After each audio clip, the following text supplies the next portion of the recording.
Hello there, Core955 back again. Today we're covering Silent Hill 1, one of the staples of survival horror and cornerstones of the genre. But before I dive in, I want to give a quick shout out to Kato Phoenix, the artist for this video's artwork. Now that's out of the way, let's jump right into the fog and start our journey, shall we? Development started on Silent Hill in 1996 as a direct competitor of Resident Evil, but eventually, due to the efforts of Team Silent, they were able to get the leeway they needed to make the game they wanted. They wanted a spooky, psychological driven game to play on your emotions, and play it fucking does. The overall concept of the game is essentially a psychological, manipulative game that plays on your emotions to incite a reaction out of you, whether that be fear, confusion, dread, or joy. You are Harry Mason. You're taking a vacation with your daughter Cheryl to the lovely resort town of Silent Hill. On the way there, you suffer a car crash.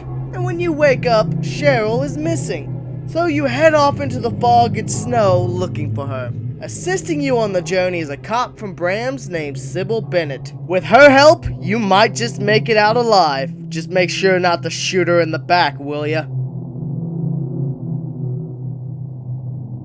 If you played a survival horror game from the 90s, then you know what you're going to get into. There's a huge focus on exploration, resource management, fighting enemies, and solving puzzles. First up, we'll take a swing at puzzles, shall we? Puzzles this time around are more cryptic than usual, placing a heavy focus on paying attention to details and searching your environment carefully. Pretty much, the game rewards you for paying attention and using critical thinking skills. Overall, the combat is pretty damn solid, taking what worked from other survival horror games at the time and adding their own unique elements to make a unique blend of the two, such as, say, the quick turn from Resident Evil 3. But overall, the gameplay is solid and fun, so let's move on to controls, shall we?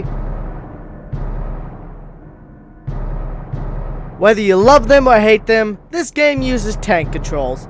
But fear not, my friends, for it features a lot of improvements over other games at the time.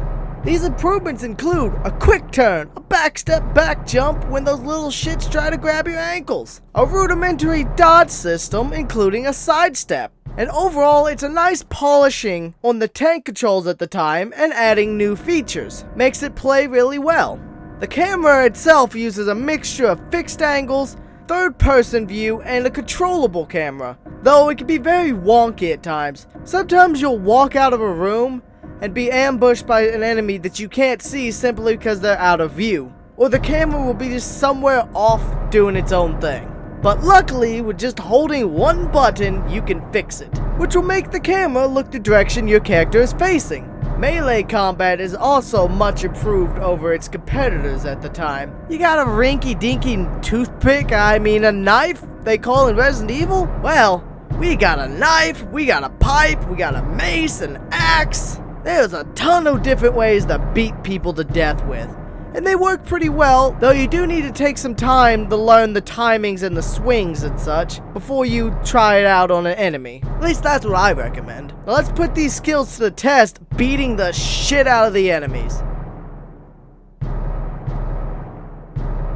Within Silent Hill, there is a large variety of creative enemy designs. You've got the Screecher, you got the Grey Child, you got the Float Sting, you got the Split Head, you got mumblers, you've got the puppet nurses and puppet doctors. And each enemy in the game has its own unique symbolism that affects how and why it's there and how it looks. It's as if each of these forms have been twisted and formed by the mind of a tortured soul. Honestly, they're also quite terrifying. They make some goddamn creepy ass noises, and they have some quite convincing actions. There are enemies such as the Grey Children, who will dive at your leg and attempt to hold it as if seeking comfort from a parent. Or in the case of the Split Head, a fairy tale brought into a twisted form. Overall, I like the enemy design and the variety therein. And this makes a great segue into our next point, because great enemies are the foundation of a great atmosphere in horror games.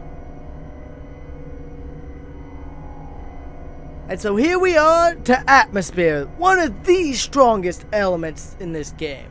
I absolutely adore how every single element of this game comes together to make up the atmosphere. You've got the fog, the snow, and the darkness, which all work together to confuse, disorientate, and hide the monsters away from you. And your only hint there is the excellent sound design, from the static emitted from your radio, and the groans and moans the monsters make themselves. Couple that with the industrial soundtrack, you've got scratching, banging, clawing, pounding sounds, all coalescing together to make one haunting melody after another in your background. They all serve to ramp up the tension and make you as uncomfortable as they fucking can. On the flip side, certain songs will be used to help dispel the tension, to calm and relax you before you move into the next part of the story. Team Silent really outdid themselves in this atmosphere part. Silent Hill is definitely one of the most atmospheric horror games ever. And it wouldn't be without our next topic, the soundtrack and sound design.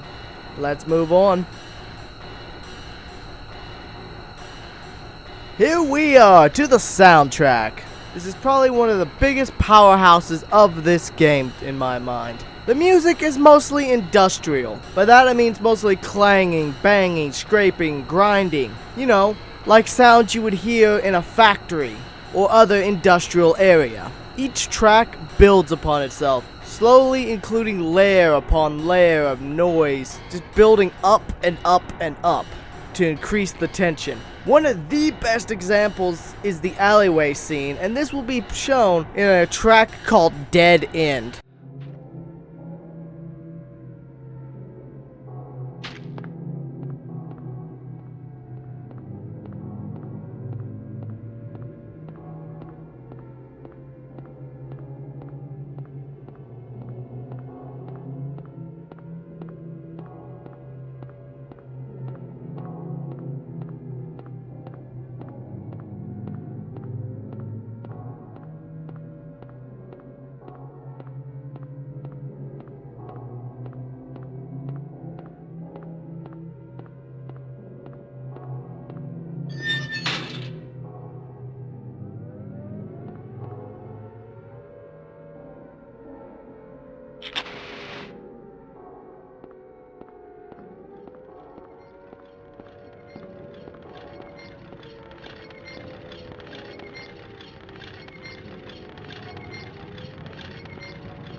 What is this? What's going on here? Now the dialogue in the game, it can be quite frickin' cheesy, and even bad in some situations. There's also some snippets of some really good dialogue as well. Though the best one that comes in mind, I will leave a link to in the description. I will not be showing it for spoiler reasons. But overall, I think this was a good section. Now let's move on to the graphics and performance, shall we? Now, let's discuss the graphics, shall we? I'd say they're pretty damn nice for a PS1 game. Especially those CGI cutscenes. Those CGI cutscenes are fucking pretty. Honestly, some of the best I have ever seen on the PS1. In general, everything is visually interesting and distinct. There is a lot of just eye candy here to see and take in that really helps sell the game and its horrific atmosphere. And the fog has two purposes. It keeps the performance up while also increasing the spook factor. Because hey, what's more tense than never knowing when and where an enemy's going to attack you from?